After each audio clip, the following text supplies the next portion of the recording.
Welcome back to Control the Freak. This week we're going to go over last week's 4 scenarios and we're going to try and establish where the control is, if there's any control, and what type there is and what we need to do about it. Let's get into it.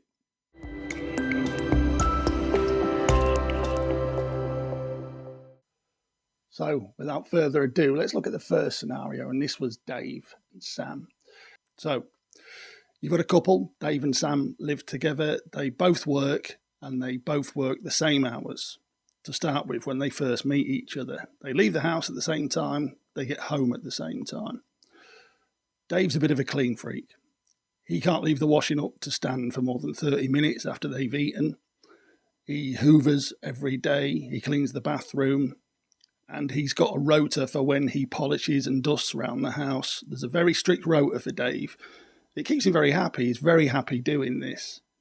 Now, the house isn't posh or upmarket, but Dave takes pride in his home. He takes a real joy out of keeping things clean.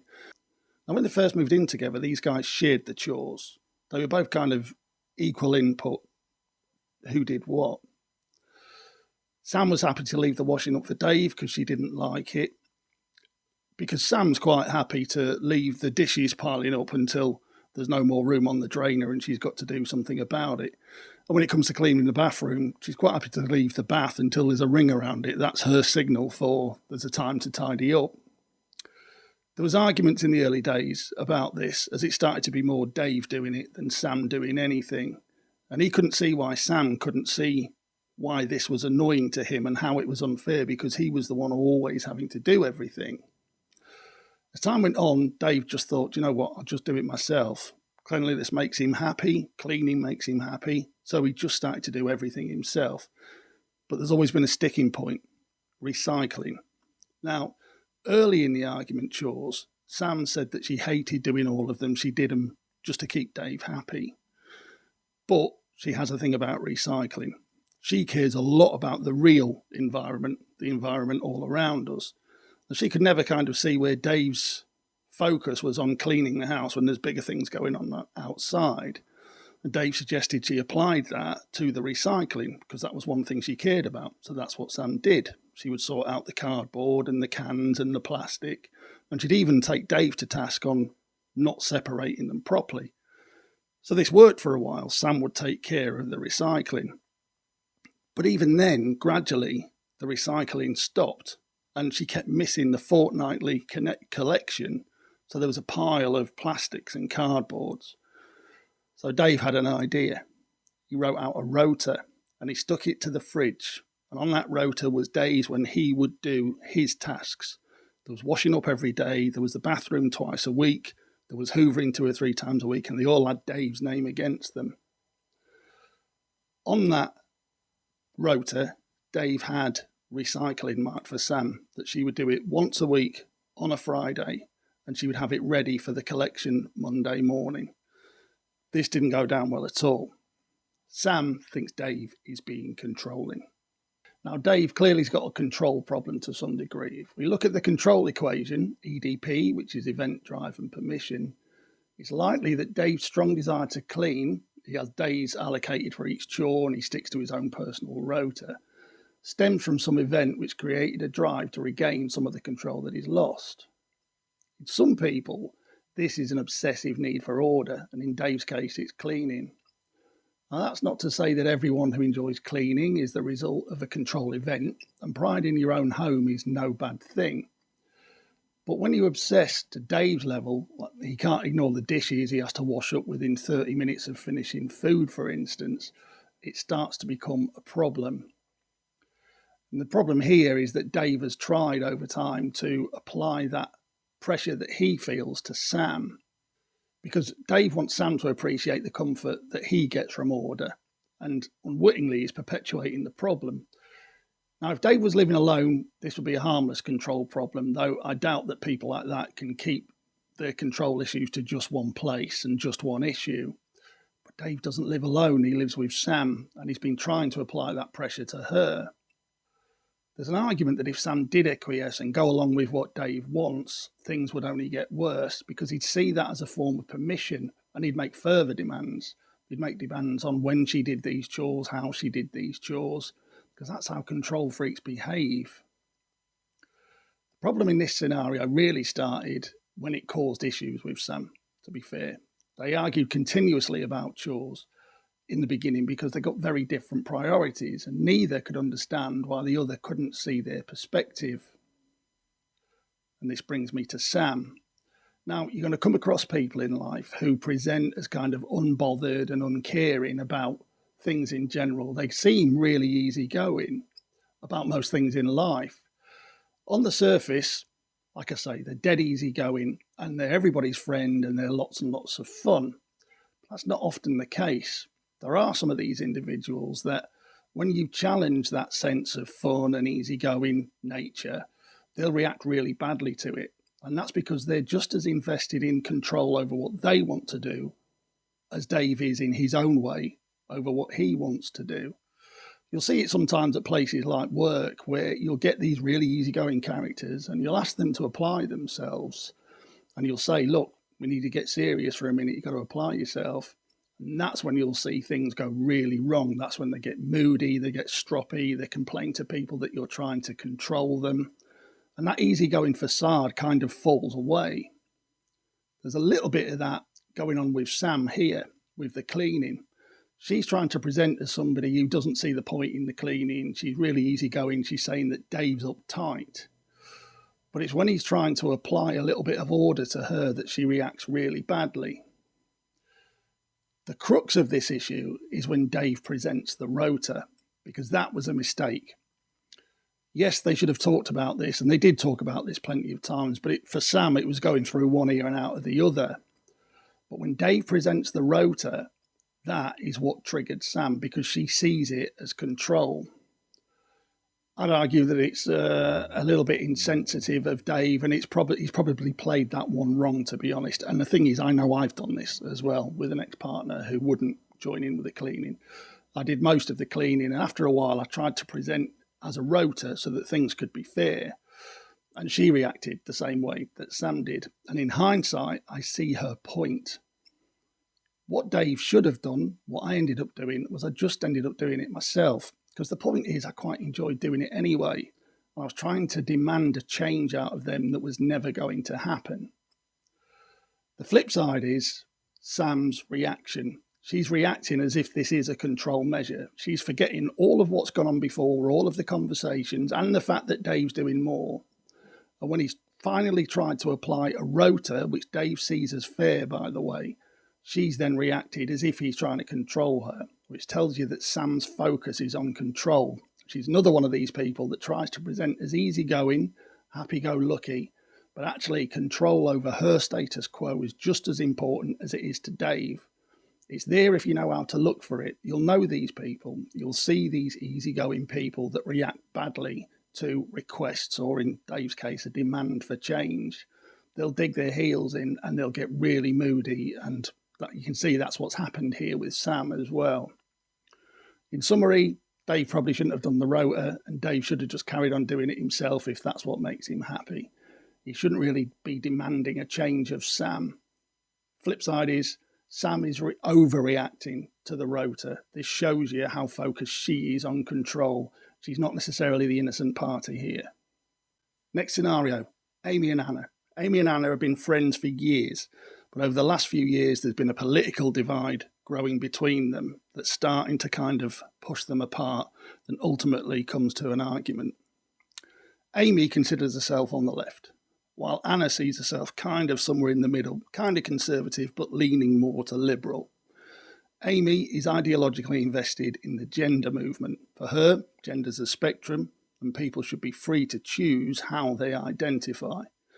And she's fundamentally opposed to anyone believing that there's only two sexes and that they should be able to dictate, using biology, how somebody else lives their life. Amy thinks a big part of society's problems come from the patriarchy trying to control how people identify themselves. Amy attends rallies and she protests for the right for individuals to express who they are at every opportunity. Anna's a little bit different. As I say, she's more liberal, but she believes in biology. She's of the opinion that millennia of structure built on the recognition of two sexes has brought us to the best possible point we could be that respects both sexes and works out fair for everybody. She also thinks we're in the best place as far as protecting women, but she doesn't see anything wrong with people identifying as their own place on the gender spectrum. For her, the right to choose how you identify is absolutely fine. She doesn't care whether you identify as a man or a woman, vice versa, particularly as the number involved doesn't really affect her. She's seen trans people here and there, but they've never affected her in any way. As far as that goes, she believes in live and let live. However, Anna draws the line at being forced to use people's preferred pronouns and men having access to women's spaces. After a rally, there's another gender debate in which Amy's really emotional. Amy is furious at the court ruling that says there's only two genders, whereas Anna says this is a logical conclusion and it couldn't really have gone any other way. Amy's furious, and she says Anna hates trans people by believing there's only two genders and agreeing with the court ruling, and that she's now denying their existence. Now let's look at Anna first. So Anna is the conservative liberal. Anna is just as invested in her beliefs as Amy, and she believes that all of the facts have brought us to the best place as far as compromise is with this relatively new issue of the trans problem. She believes in live and let live, but she does believe in the right to retain control over women's spaces and the right to not use pronouns. And when it comes to using preferred pronouns, Anna is also trying to keep control. But you could argue, as I always do, that we should always push back against people who are legitimately trying to take control of us. The manner in which some small elements of the trans movement have presented their argument, demands for pronouns, demands for access to women's spaces, and these are the more enthusiastic ones, it's not all of them, has been coercive. There's been loss of careers, there have been threats of violence if you don't comply, and there's also accusations that you're a bad person because you don't agree. That presents to me a strong example of coercive control, and that coercive control should be refused. The idea that you can threaten, coerce, damage reputations and careers based on a demand that people protect your feelings is one where I 100% support refusal. Now let's look at Amy. Amy's got strong beliefs regarding the trans movement and she's emotionally invested. This is the dominant influence in her life, and the motivation, as far as she sees it, is kindness, fairness, and tolerance. And that's lovely. But the problem here is the age-old control problem of expecting that others see things the same way that you do. Controlling people make demands that you see things their way. And you can tell it's a demand by using the DDE equation, which is demand, disproportionate benefit, escalation. The disproportionate benefit is that you comply to their point of view. And the escalation is if you don't agree, that's when you get the threats and the ruined careers and things like that. So even if they do make the initial approach as a request in the first instance, it proves to be a demand pretty quickly when you say no. Amy also thinks that Anna is trying to apply control over the trans movement by not letting them do what they want to do. So finally, we come to this final disagreement where they've really fallen out. Anna reasons that she sees sense in the court ruling that there is only men and women, and this is her objective opinion and perspective, and she's not trying to force that on anyone or demand that Amy agrees. But Amy concludes that this means that Anna hates trans people and she's denying their existence. Anna said no such thing. What's happening here is that controlling tendency to predetermine what words and sentences mean, what they really mean, so that you can react accordingly, and often that means reacting badly. And to me, this escalation proves that Amy's position is one of demand, and demands for control should always be denied. Look, I don't have the answers as to what should happen with pronouns and female spaces. I've got my own thoughts, but that perspective isn't unique to the gender issue. I don't want to single that one out. This isn't to upset anybody. There's a lot of emotive causes that are causing division right now. But whatever the issue at hand, demanding compliance, cynical twisting of speech and words on what they really mean according to your predetermined outcome is not the place to start if you want to fix things. I always say it, objectivity, conversation and compromise are what's needed. In this case, I'm going to say that Amy is being the controlling one. Ben and Jenny have been together for a long time. They met at a gym. They're still young. Over months of gentle flirting across the cross-trainer, they gradually struck up a friendship, which led to a drink after the gym, then dinner, and eventually a relationship. When they met, they were both young and fit, just starting out in their careers, relatively junior in their careers as well. But as the years gone on, Jenny started to climb the ladder, and this has brought with it some longer hours, client meetings, all on the company credit card. And as a result, she doesn't get home till very late, and sleep has taken a bit of a back seat for her as she's kind of leaned into the prospect of promotions, and it's paid off. She's doing really well. Even though she's working longer hours, Jenny was keen throughout all of this to keep on top of her health. Instead of going to the gym after work, Jenny started going to the gym early in the morning because she didn't want to fall into the trap some of her male colleagues have done, abusing the company credit card for a few more drinks and an extra pudding after meeting with clients. For her, she didn't want to fall into that trap. She wanted to stay in shape and she wanted to stay healthy. Ben's career path has gone a little bit of a different way. He hasn't been as successful as Jenny. There's no late night client meetings. He now leads into the homekeeper. So while Jenny's out working long hours, Ben goes home and makes sure that the house is tidy for Jenny. And after he's done all of that, he likes to lay back on the sofa with a pizza and a beer and just watch the TV. Because the truth of the matter was, he was really only going to the gym to meet a girl anyway. And now he's met Jenny and they seem to be happily married. He doesn't see the point in keeping that up. So he's let himself go a little bit. For him, the most important thing is making sure that while Jenny's out working long hours, he makes sure that she's coming home to a nice clean house and she's got nice clean bed sheets to climb into at the end of the day. He loves Jenny and he puts her first, and his personal health and personal fitness aren't really as important to him. He thinks she's working the hours, she's bringing the money in, I'm going to support her. So he's fallen into this trap of getting home, sticking on his joggers, cleaning the kitchen, microwaving a baked potato and just collapsing in front of the TV. And for Ben, this is a really happy existence. He wants to support Jenny in doing what she's doing, and he's happy just doing his part to make sure that that function works. One day, after another night of long hours entertaining a client, Jenny comes home and she finds Ben on the sofa. He's fast asleep. His belly's hanging over his joggers. There's empty beer cans and a dirty plate next to him. And she kind of reaches a breaking point with this. Ben senses Jenny in the room, opens his eyes, and one of the first things out of her mouth is, "You need to get back to the gym." Ben's hurt. Jenny's never made mention of this before, and she's just blurting this out at him as soon as he wakes up. He doesn't stop there. When he wakes up in the morning, there's a diet plan on the kitchen table, and he later gets a text to say that she's reopened his gym membership.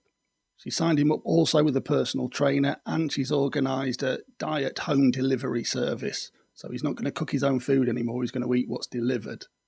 So this one's easy enough, to be honest. Jenny's overworked and she's tired. There's a feeling of control over some of her work because she's pretty successful.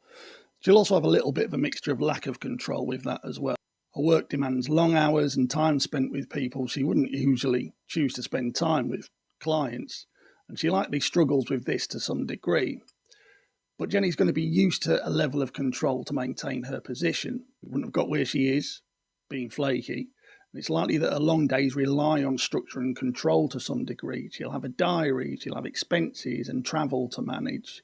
She'll have a calendar that she's got to keep control of to stay on top of things. Contrast that with Ben. In Jenny's eyes, Ben's really let himself go.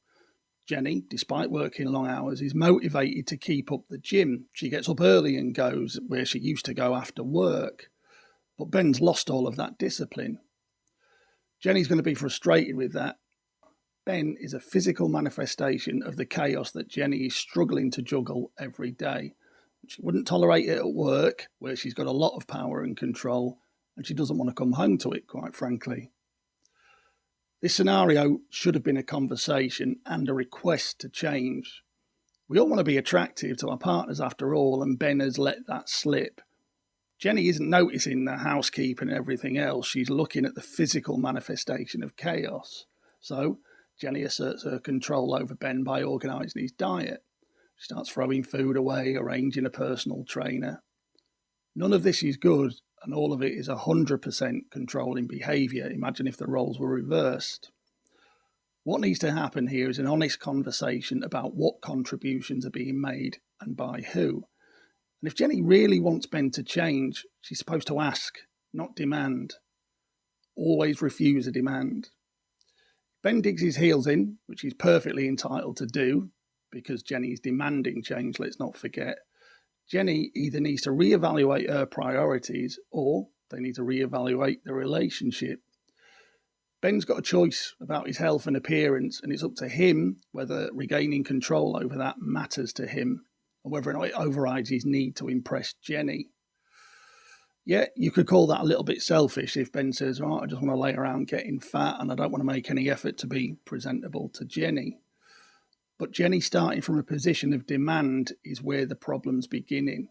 You should never give in to a demand, and it's only going to result usually in somebody digging their heels in. And if they don't, they acquiesce to you, your control problem is only going to escalate. It should have been a conversation. Jenny was taking command. Stu is a single dad, and he's got a daughter, Debbie, who's 17, who suffers with a mix of bipolar and schizophrenia. Stu and his wife split up when Debbie was only very young, and that's around about the time that Debbie's symptoms started to come to the surface. There started to be reports from other children and other parents that Debbie was acting inappropriately and sometimes violently. And this culminated in the idea that Debbie couldn't stay at school with these other children, so he had to pull her out and put her in a special school. This led to a gradual isolating of Debbie, unfortunately. She didn't have her parents, and now she was only isolated with her dad at home, with a couple of hours here and there at this special school. Stu's wife left because she couldn't cope with Debbie. And try as she might, she was just overwhelmed with Debbie's behaviour. She couldn't handle it. So they made the decision between them that Stu would stay with Debbie and the wife would go off and find herself a new life. But again, that didn't help with Debbie's paranoid ramblings. She found that her mum disappearing only confirmed that there was something very wrong with her, and she sunk deeper into her paranoia. Since then, Stu has managed Debbie's care on his own. He scaled back his work responsibilities as far as he possibly could, while still earning enough to pay the mortgage. And between days spent at the special school and evenings with the one person she trusted, Debbie did manage to bumble along to some degree. Her paranoia and her rambling started to dampen down a little bit, but they never went away. Last year, Debbie's GP prescribed some new medication, and the transformation was overnight. She was lucid, she was less frantic, and she was able to hold a conversation.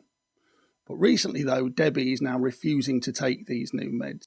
Debbie now thinks that she's better, and she's starting to look at those new meds and say, well, they never had anything to do with me getting better. This was a natural progression. Stu keeps meeting her every morning with these new meds, and he's insisting that she takes them, and this is causing some friction. Stu and Debbie. Now, this is another pretty straightforward one for me, and I mentioned this one really because I've got personal experience with a very similar scenario where one party couldn't see the difference between healthy control for the genuine greater good and coercion. Let's have a look at Stu first. When Debbie first started to show signs of difficulty, Stu made loads of changes in order to manage it. You could say he took some control in the situation. He sorted out a special school to manage Debbie's behaviour and to save her and others from uncomfortable situations, dialed back his work hours so that he was there to care for Debbie, and ultimately he sacrificed his marriage.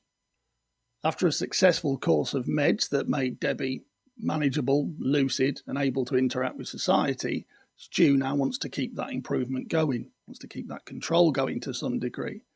And to do that, he's taking control of Debbie's med intake. Is it bad control, though? No, I don't think it is. Debbie's needed a lot of care and attention. Sacrifices have been made to make her life easier. And for many years, it's been difficult with everyone who interacts with her. It's not her fault, of course, but the fact remains it's been difficult to live with Debbie. And Debbie is only really reacting to the improvement in the same way that a lot of genuinely poorly people do. They're usually only mildly aware that they've got a problem in the first place. For those that are aware, it's more a realisation that there's something not quite right. They don't think there's anything wrong with them, but they think there's something not quite right. So when people start saying you've got to take your meds, they're not sure there was anything really wrong with them. They were just uncomfortable with how things are. When they do find a course of meds that works for them, and works in the sense that's working for everybody else, they struggle to recognise that improvement because they didn't think there was anything wrong in the first place. Like I say, there was just that uncomfortable, something's not quite right. These are the genuinely poorly people.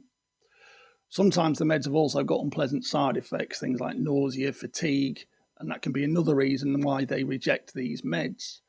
But they don't necessarily click on to the improvement that everybody else is seeing. A lot of the time they just think, well, I wasn't that bad in the first place, and they don't realise they've got to that position through the meds. So she doesn't think she needs them. But Stu is meeting her every morning with pills in hand and expecting she takes them. Is this control? Well, I'll refer you back to the good control episode I did, where I offered 3 examples of good control, and they were work, law, and kids. Debbie might be 17, but she's still a kid, and she doesn't have the real life experience of your average 17-year-old as well, let's not forget. And as such, she's had little decision making to do, and she's felt few of the consequences that people who can make decisions for themselves would feel. In this case, no, I don't think this is bad control. Debbie, despite her feelings to the contrary, is not best placed to make the judgment as to whether or not she needs to continue her medication. And Stu is correct in trying to control her medication. As I say, I've been here before personally, I've seen it. I mention this example for a couple of reasons. Firstly, I've seen it in a familiar scenario that I was involved in. I saw both sides play out. I saw how someone was before their meds and after their meds, and I saw them fight to not take them. Secondly, Debbie's condition aside, this is a good example of interrogating the idea of whether it's good to do something for someone's own good. Control freaks like to make that claim that what they're doing for you is for your own good, when often the only benefit is to them. But I don't think that's what's happening here, though Stu will undoubtedly benefit from Debbie carrying on taking the meds. In this example, Debbie is not capable of making that distinction, in much the same that young children aren't. And so in this case, we can see there is a benefit to Debbie and everyone else, including Stu. Debbie might not be aware of it, but there is such a thing as good control, and Debbie is not in the best position to make that judgment. I hope that's been some use for you. Let me know if you like this kind of content, the scenario content, because someone's been suggesting to me I should do some Reddit stories. Let me know if you like the current affairs stuff. I've mentioned Charlie Kirk a couple of times. I don't really want to do political stuff, to be honest with you. That's not really what this channel's about. But if you want more questions about current affairs and what I think about whether or not there's some control involved, let me know. If you like the more true crime stuff, let me know. I'll do a little bit more of that. I've got some stories lined up that I'm kind of dithering about whether or not I should do. Drop all of your suggestions down here, where these things usually are, that my missus very helpfully adds to every video. In the meantime, like, share and subscribe. I'll leave you with the usual. Control the freak, not other people. I'll see you next time. Behave.